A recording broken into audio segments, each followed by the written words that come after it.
Unlocking বোন health.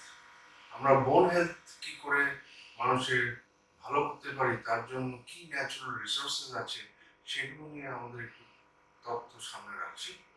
প্রথমে হলো আপনাদের পুষ্টিকর খাবার খাওয়া খুবই দরকার, যাতে বোন হেলথ প্লাস মাসেল হেলথ ভালো থাকে। 1 নম্বর, খাওয়ার মধ্যে যদি বেশি ইয়োগার্ট, বেশি চিজ, লো ফ্যাট থাকে তাহলে গিয়ে ওটার মধ্যে ক্যালসিয়াম যুক্ত খাবার বেশি খায়, কিন্তু অনেক সময় এগুলো খাওয়া সম্ভব হয়ে ওঠে না। তাই জন্য ন্যাচারাল রিসোর্সেস যেরকম ফ্রুটস বা ভেজিটেবলস, এগুলো আপনারা সবসময় একটা রেগুলার ইনটেক করতে হবে। ফ্রুটসের মধ্যে কি কি আছে? ফ্রুটসের মধ্যে অ্যাপেল আছে, আপনার পেয়ারা আছে, স্টার ফ্রুট যেটা হচ্ছে কামরাঙা, তারপর আমলকি, এইগুলো খাওয়া খুবই দরকার আপনার